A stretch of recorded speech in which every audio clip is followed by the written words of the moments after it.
Pessoal, eu vou fazer algumas observações sobre questões que a gente ainda vai ver com mais detalhes na frente, mas que já estão aparecendo para vocês. Por exemplo, se vocês pegarem a definição da nossa disciplina, o planejamento, vocês já vão ver onde tem bibliografia, uma determinada forma específica de apresentar essa bibliografia, não é?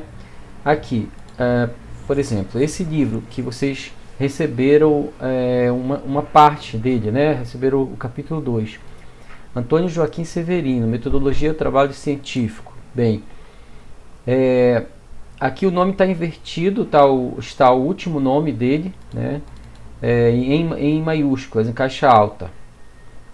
Aqui tem outro livro também que a gente vai usar, também o sobrenome, último nome em maiúscula, no final, no início, vírgula. Então, existe uma inversão aqui. Em vez de Antônio Joaquim Severino, vem Severino Joaquim Antônio. Então, isso tem a ver com determinados padrões que a gente deve seguir quando elabora trabalhos científicos. Vamos ver aqui o próprio livro do Antônio Joaquim Severino. A capa, Antônio Joaquim Severino, Metodologia do Trabalho Científico. Mas se vocês observarem logo nas primeiras folhas, tem dados da catalogação. Então aqui ele aparece um pouco mais parecido, não está em maiúsculo aqui o sobrenome dele. Então, Antônio Joaquim Severino, Antônio Joaquim, esse aqui é o ano de nascimento dele, mas a gente não vai usar na referência. Aí vem Metodologia do Trabalho Científico. Isso aqui já está parecido. Primeira edição, São Paulo, Cortez, que é a editora, 2013. Né? Já está parecido com a forma como a gente vai fazer referência, escrever a referência, porque existem duas situações aí que a gente precisa distinguir. Vamos aqui, queria referenciar para vocês. Existem muitas referências, muitos lugares onde a gente pode achar como fazer essas referências, mas vocês vão, se colocarem num buscador aí da internet, no Google ou outro, vocês podem achar uma série de documentos que orientam a fazer essas referências, mas é recomendável olhar da própria instituição. Então aqui o site da Biblioteca Central, entre outras coisas, tem aqui produto, né? Aí tem aqui Guia de Elaboração de Trabalhos Acadêmicos. Se você clicar aqui, ele vai abrir, né, uma série dizendo quais são as normas ABNT, Associação Brasileira de Normas Técnicas. Essa é a entidade que define essas normas, né? As normas não são iguais no Brasil ou nos Estados Unidos, na Europa, conforme o país se usa, e mesmo dentro do Brasil, tem certas áreas, psicologia, por exemplo, que usa uma maneira diferente de fazer isso, a referência e a citação da referência. Vamos ver o que é isso aí. Bem, se eu buscar essa versão em PDF, aí eu vou ter esse documento que eu já baixei aqui, né? E que é o seguinte. Então vamos ver a citação, né? Como é que eu cito? Então, se eu vou trabalhar com determinado autor, muitas vezes eu quero fazer a citação daquele autor, né? Então, citação direta com até 3 linhas. Citação direta, eu quero copiar parte do texto dele. Eu não posso trazer parte do texto lá do Sá. Nesse caso, é o autor Sá, João Antônio da Silva Sá. Então, eu só vou referenciar exatamente como está lá na referência o sobrenome. Só que aqui eu tenho também uma diferença quando eu uso a referência dentro do parênteses ou fora do parênteses. Aqui, por exemplo, segundo Sá. Então, essa palavra Sá acabou fazendo parte da minha redação, parte do meu texto. Então, segundo fulano, segundo Sá, segundo Ferreira, aí eu venho entre parênteses, 1995, página 27. Desse jeitinho que está aqui, P. Até o espaço aqui, ele é padronizado. O espaço, onde deve ter espaço, onde não precisa ter espaço, ó, entre o 7 e o parênteses, não tem espaço. Então, segundo Sá, 2 pontos. por meio da mesma arte da conversação. Isso aqui é aspa dentro de aspa, então eu tenho que usar o apóstrofe aqui, né? Que abrange tão extensa e significativa parte da nossa existência cotidiana. Tudo isso aqui foi retirado desse autor, Sá. Então, eu não posso colocar aqui sem usar aspas, senão é plágio. Plágio é isso, é pegar um trecho de outra obra, colocar na minha obra e não fazer a devida citação, dar os devidos créditos, né? Agora, aqui, logo em seguida, tem um outro exemplo de que a palavra do autor, Lopes, o nome dele, ele não faz parte da minha redação. Eu não estou falando assim, segundo Lopes, não. Eu estou falando, a chamada pandectística havia sido a forma particular da qual o direito romano fora integrado no século XIX, na Alemanha em particular. E aí, de onde eu tirei isso?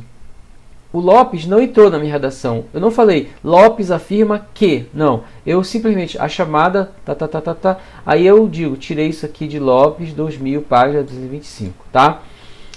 Depois nós vamos ver uma série de detalhes, como aqui, né? Aqui embaixo, para Lopes, a chamada, essa é uma maneira. Então observe que a diferença fundamental quando ela faz parte da minha redação, o nome do autor, o sobrenome, o último nome faz parte da minha redação, eu não preciso colocar em caixa alta, só vai em caixa alta se for dentro do parêntese, tá? Bem, então vamos dizer que o autor seja Benedito Pinheiro Ferreira. Eu posso falar segundo Benedito, segundo Pinheiro? Não, eu tenho que falar sempre segundo Ferreira. O último nome é o que vai estar lá nas referências, tá? Então isso aqui é uma forma de eu citar, de eu fazer uma citação, né? E lá no final do trabalho, que é aquilo que eu mostrei lá na nossa, no planejamento da nossa disciplina, alguns exemplos, ao final vai ter as referências, né? Então, aí aqui se explica como fazer, mas eu não vou entrar muito em detalhes, porque a gente vai ordem alfabética e tudo mais, tem uma série de detalhezinhos que a gente precisa saber. Mas só para dizer que aqui a gente tem um conjunto de referências que eu citei ao longo do meu trabalho, e essas referências elas têm padrões diferentes conforme elas forem. Por exemplo, capítulo de livro, monografia, um autor. Se tiver 2 ou 3 autores, como é que faz? Miranda, Pedro, Savianino, ponto e vírgula. Rodrigues, Wilcilene, ponto. São 2 autores, né? Aqui tem 3, separado por ponto e vírgula. Chaves, M, Alegria de Saber. Matemática, segunda série, 2, primeiro grau, livro do professor São Paulo. Sempre vai ter aqui a cidade da editora, a editora, o ano, número de páginas, né?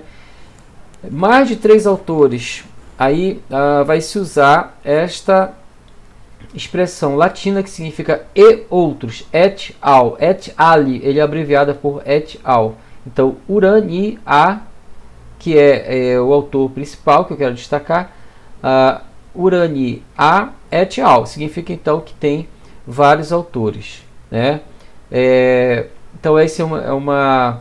Bem, e aí vem várias situações, autor, e inclusive depois vai ter até a forma de publicar, de fazer referência a um periódico, a publicação periódica de uma revista, né?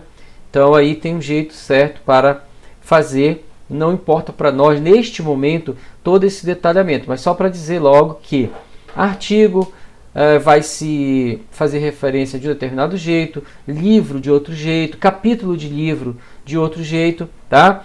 O mais importante é observar que existem normas para isso, e essas normas que exigem que o nosso planejamento esteja daquele jeito lá, com as coisas invertidas, né?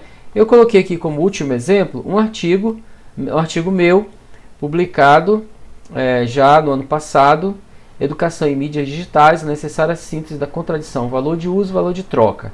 Aí vocês estão vendo aqui que tem um outro título em inglês, uma cópia desse título em espanhol, né? E aí vem o nome, a filiação. Então, tudo isso aqui é padronizado. Eu não posso escolher como eu quero apresentar o artigo. Ele tem que ter essa sequência. título em português, título em inglês, título em uma outra língua, que poderia ser francês ou espanhol. Aí, resumo.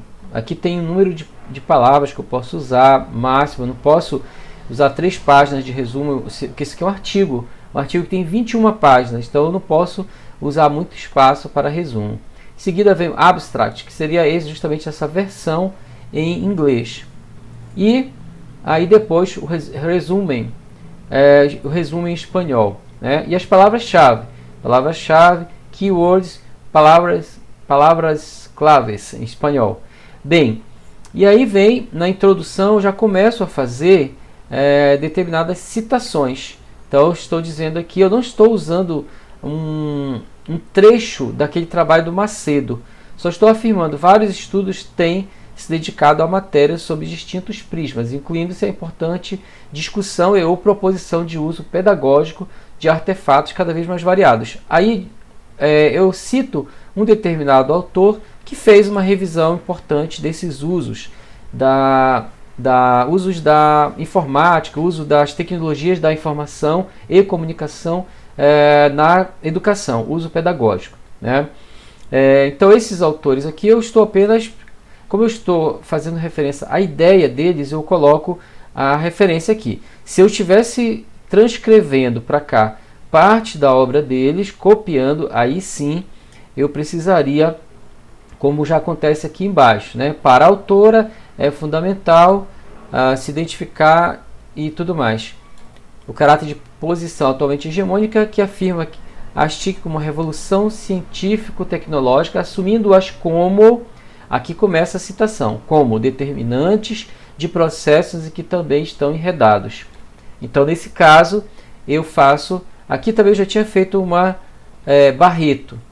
Analisa o discurso hegemônico nesse campo, caracterizando a existência de uma redução dos múltiplos sentidos possíveis às TIC na educação. Então, isso é um trecho que eu tirei da autora, tenho que colocar aspas. E aí eu tenho que dizer, Barreto, Raquel Goulart Barreto. Entra aqui só o sobrenome. Barreto está fora do parêntese, então, minúsculo, né?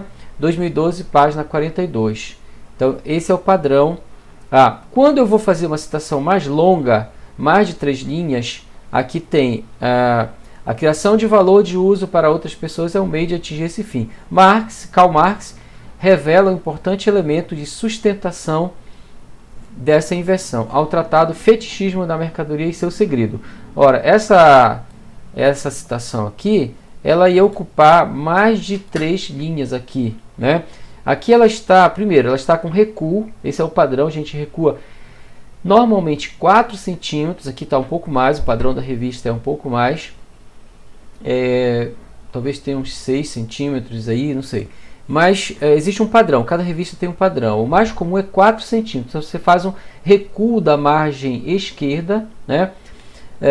Muda também a fonte. Se aqui é fonte 12, para cá vem fonte 11, tipicamente 11, né? E se aqui era espaço em meio, aqui eu uso espaço 1. Aqui nessa revista eu acho que os dois têm o mesmo espaçamento, né? Deve ser espaço 1 ou em meio. Mas mesmo que eu colocasse para lá, ele ia ocupar sim, mais de 3 linhas. Então, mais de 3 linhas é necessário citar dessa forma. Não aqui, olha, o valor de uso. Aqui eu fiz uma citação curta. O objetivo do produto é obter valor de troca, não valor de uso. A criação de valor de uso para outras pessoas é o meio de atingir esse fim. Esse aqui tem 2 linhas, nem chega a 2 linhas, né? Esse pedacinho trazendo para cá daria quase 2 linhas. Então eu posso manter no próprio parágrafo, etc. Quando é mais de 3 linhas, eu jogo para um outro parágrafo com recuo, tá? Então era isso que eu queria mostrar para vocês. E aqui no final, tudo aquilo que eu fui citando ao longo do meu trabalho, né, ele precisa estar incluído no último item do artigo, que são as referências. O último item, depois das considerações finais, neste artigo, faço uma síntese, aí vem as referências. E aqui tem revista, e tem uma forma específica, uma lei, um decreto, né? Aqui é um livro, capítulo de livro. Então, cada uma dessas diferentes modalidades de publicação tem uma forma específica de citar. E para citar, você não vai fazer conforme assim o gosto de cada um, não. A gente vai fazer de acordo com essas normas. Então, eu aconselho vocês a procurarem na Biblioteca Central Guia de Elaboração de Trabalhos Acadêmicos. Tá? Como eu já falei, esse assunto que vai ser retomado com um pouco mais de detalhe lá na frente, mas eu achei necessário já fazer uma prévia para que não fique estranho isso que vocês estão vendo já no material que a gente está usando. Tá? Então, até mais, bom dia para vocês e bom estudo.